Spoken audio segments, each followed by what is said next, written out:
Alright guys, welcome back to Formula 1 News. Max Verstappen has now won 4 consecutive drivers' titles. Only Michael Schumacher has won more than that in a row, but Red Bull are seemingly not at all confident they can deliver a car that Max will be capable of winning the championship with, again with McLaren, with Ferrari, even Mercedes showing promise on multiple weekends this season. Max has struggled to get this RB20 over the line with Adrian Newey's departure from the team, especially with what's happened recently to Dan Fallows and Aston Martin. Could the same thing befall Pierre Wache with his direction with the Red Bull project? Very much intrigued to your thoughts in the comments below. Hit the like button if you enjoy. Subscribe if you're new as always. I would greatly appreciate it. First of all, Monza is back on the calendar for, well, obviously every single race until 2031. It was confirmed until like 2025.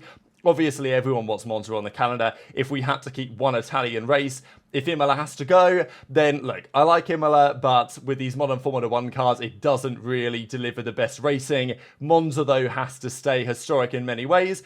And they're also upgrading the facility. So kind of a no-brainer, and a guaranteed 25 points for Ferrari most years because they tend to design their cars for Monza and then see, hopefully, that they work well at other circuits too. So I think this is good news for F1. We know that there are many circuits potentially coming and going over the next couple of years.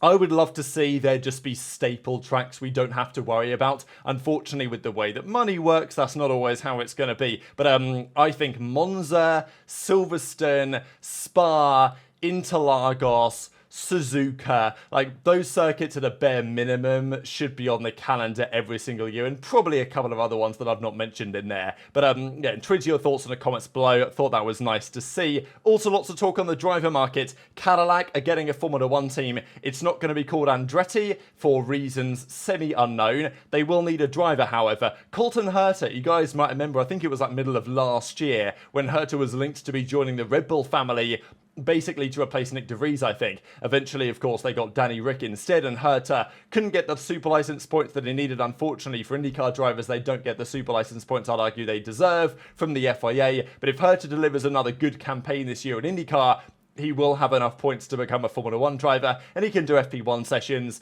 he can, drive a little bit of other series, he can probably get there if Cadillac want him, certainly for 2026. Herta's a talented driver. I've been watching IndyCar now for a couple of years. I've seen some ups, I've seen some downs with Colton Herta, but I do think he's a driver that should be in the conversation, certainly because he's American.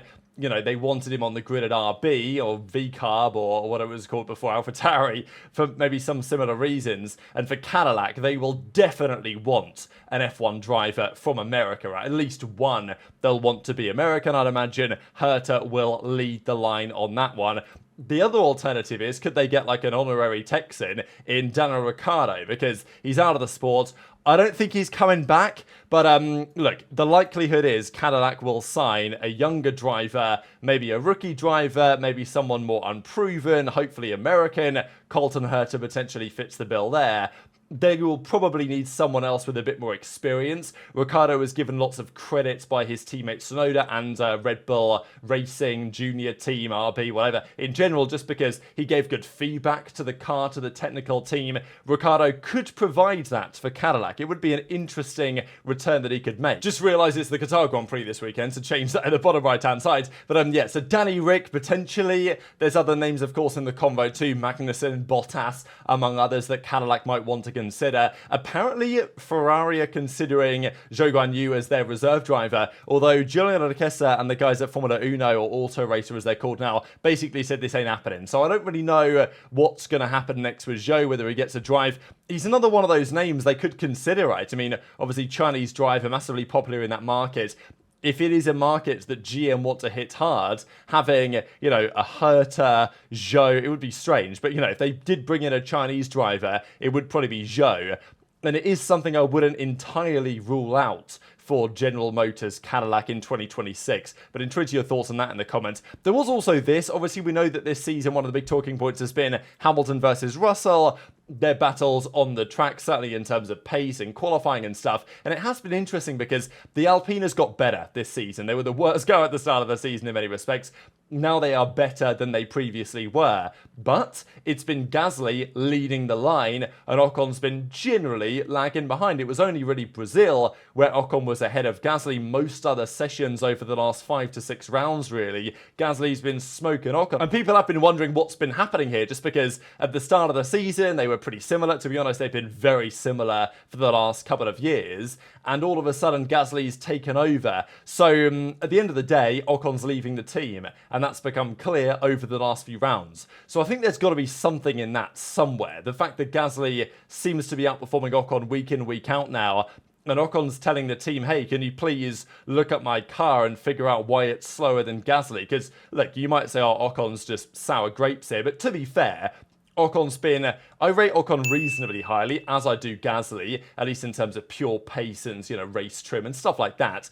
And Ocon's been pretty much there with Gasly, sometimes ahead, sometimes behind for the last couple of years. All of a sudden, Gasly's pace has skyrocketed and Ocon's hasn't. So would I be surprised if Flavio Briatore or whatever is cooking up something behind the scenes at Alpine and maybe Gasly has an upgrade that Ocon doesn't have, or there's something in the car, I don't know. But it is interesting when you see a driver about to leave a team, all of a sudden have a performance drop compared to their teammates. You do tend to think that maybe the team has something to do with that. And maybe the same situation could befall Sergio Perez at Red Bull. Helmut Marko has been relatively clear on his opinion recently. He says, I think if you take the difference between Max and Sergio's points, it is clear where the problem is. And he went on to say a few other things and said, his future will be decided after the final in Abu Dhabi. In any case, Checo is acting as if he will drive for us for another year, which, yes, he absolutely is. But I think the way that Marko describes this is like, well, for some reason, Perez seems to think he's staying. Doesn't really fill me with confidence that Perez is going to stay. But obviously that's what Marko wants, what Horner wants, what Red Bull Racing wants, what their investors want. That is a slightly different story. Marko was talking a lot as well. He even mentioned this. No other driver than Max would have won the title in this year's car for Red Bull. He certainly didn't have the best car. So it's interesting for Marko because he is simultaneously saying, guys back in the factory, what were you doing, right? The car was bad compared to the competitors for quite some time now. I think this is probably correct, assuming that if Max wasn't driving the Red Bull, he was driving a McLaren or a Ferrari, right? Because if hypothetically you swapped Lando and Max, I think Max probably still wins the title in the McLaren. If you swapped Max and Charles, maybe it's a slightly different story, because I think there are drivers that also would have been able to beat Lando Norris in a McLaren in the title fight this year. I think there are other drivers you could put in Max's Red Bull that would have maximised results at the start of the season and would have done, maybe not as well as Max, but would have done enough to hold off Lando. But if you think of the hypothetical that, well, Max would go to another team and then someone else comes in, then I think that is a slightly different story. Perez has been talking as well about his future, and he says, I'll aim to do Le Mans. He kind of ruled out the move to IndyCar, but he is at least contemplating future after Formula 1. And even Isaac Hadjar is going to get a run in FP1 in Verstappen's car in Abu Dhabi. So he's another name, not massively been in the conversation really, Hadjar, but he's someone that at least should be considered. If his Formula 2 campaign was, maintained its great progress over the last couple of rounds before they stopped for a while, then he would be really in the conversation, but he's kind of not really. It's more about Tsunoda and Lawson and maybe even Colapinto to potentially get that drive next year. And you can see why. I mean, these are points scored since the Miami Grand Prix. So since McLaren's first victory with Lando Norris this season, these are what the numbers are. I think since Spain, it's dead equal between Verstappen and Lando. But this is, a bit of a statement against Lando. The fact that he's had a faster car than Verstappen on average in that stint, absolutely. And he scored 282 points. Max has scored 293 points. Leclerc at 243, Piastri at 230, Sainz, Hamilton, Russell, and, well, Perez is basically the midfield, isn't he? 67 points. I mean, it's just funny to look at these numbers because these are your top 4 teams. And the top 4 teams, by the way, that have scored over 400 points, every team this year in the top 4, Mercedes, Red Bull, Ferrari, and of course McLaren, have all scored over 400 points this season. That's never before been achieved in Formula 1. But you'd think Perez wasn't driving a Red Bull given these numbers. I mean, 4 points a round is not great. Then you've got Alonso, and also just to consider, right, that we know that Stroll gets a hard time. He has scored roughly half the points of Fernando over the last few rounds since Miami. So, you know, Stroll gets clowned on. He literally beached his own car in Brazil, but compared to Alonso, he's roughly half as good in terms of points scored, which is maybe about what you'd expect. Perez, 70 to 293. Like, you know, we're talking 25, 20 something, 22 probably, something in that ballpark percent of Max's number. So it's really not pretty, and we'll talk about what Red Bull might have to do about it in a second, or whether they'll actually be able to do that. McLaren, by the way, can win the Constructors' title in Qatar, and it is actually up to them, as in if they just execute a 1-2 in the sprint, a 1-2 in the main Grand Prix, and the fastest lap. Even if Ferrari finish third, fourth, there's nothing they can do. McLaren will win the title. This will net them like, you know, 44, 45 point advantage, which will be enough going into the final race to secure them the World Championship regardless. They're still the favourites, but it's not guaranteed. Obviously, McLaren are pretty good around Abu Dhabi last season, or pretty good around Qatar last season, and Abu Dhabi was interesting to say the least of both cars. But yeah, I think Ferrari, they're not the favourites, but they have a solid chance to do so, and it really just comes down to the driver execution this weekend. I think the sprint is going to be pretty important as well. There will be crucial points in play there. Tyre deg is going to be key as well around a circuit like Qatar. And this, another comment from McLaren. Norris only lost the title because McLaren weren't competitive enough early on. That is true in part. McLaren weren't competitive enough early on compared to the Red Bull.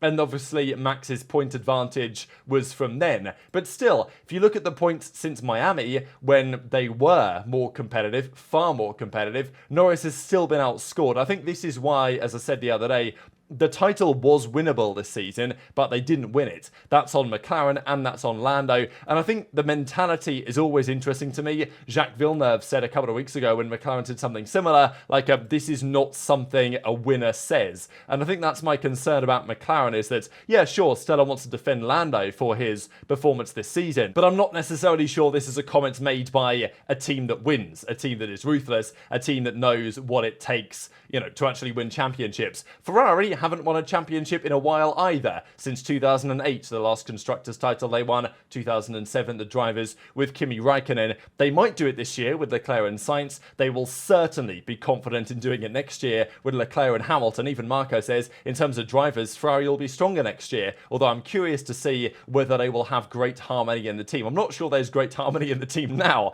to be honest. So I don't think it's going to be any worse next year, but I do think it's going to be more interesting next year. The question really is for next year, what's going to be the competitive order? Because since since Miami, shall we say, yes, Max has scored the most points, but there have been weekends where McLaren have had the fastest car. Most of the time they probably have done. Certainly on average, the McLaren's been faster than the Red Bull since Miami.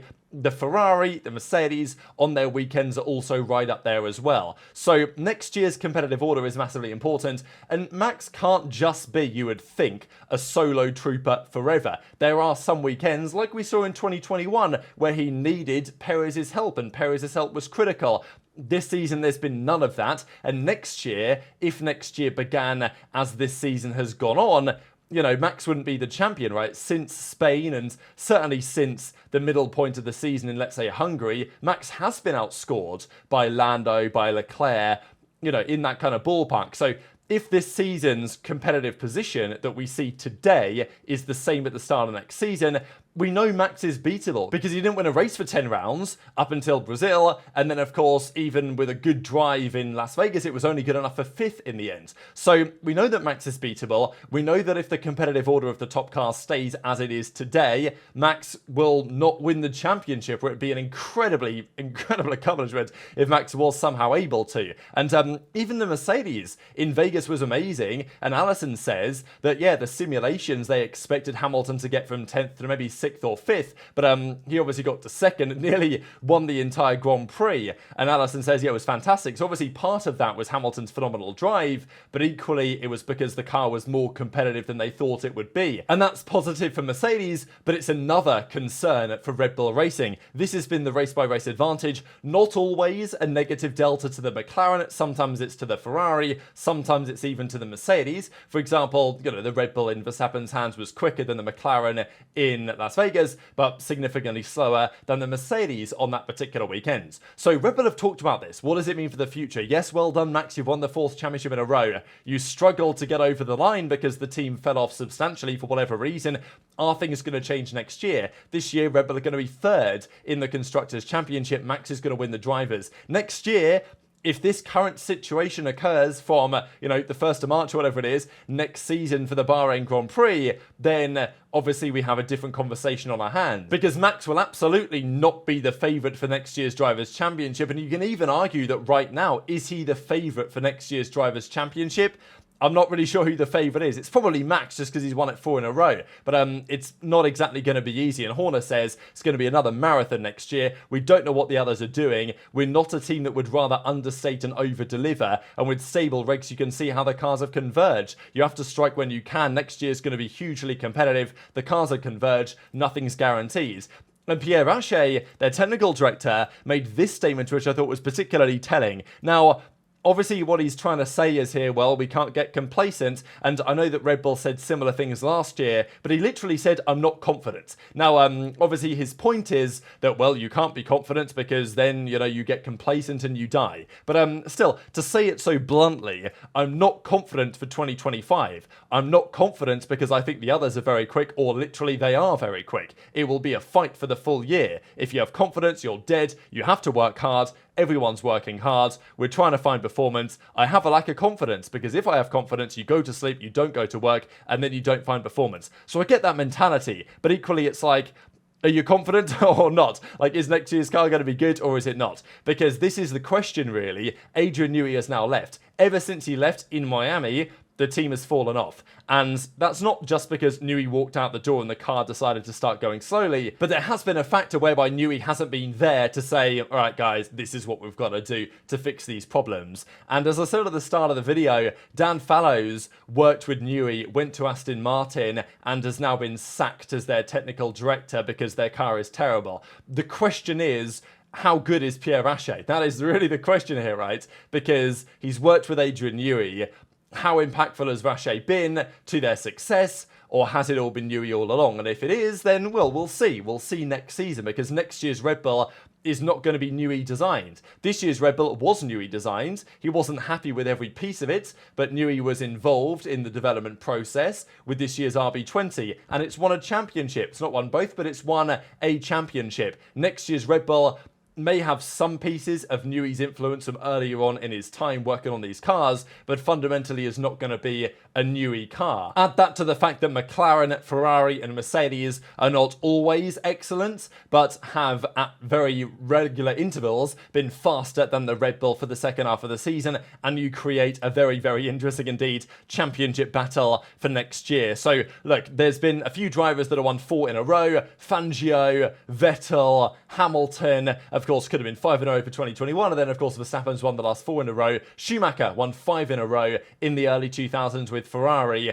and Max will try and do that next year, but definitely the task is an uphill battle with the way that Red Bull are currently not only looking, but also the way they're talking in terms of their chances for next year and potentially beyond. So very much interested in your thoughts in the comments. Hit the like button if you enjoyed, subscribe if you're new, take care, and I'll see you next time.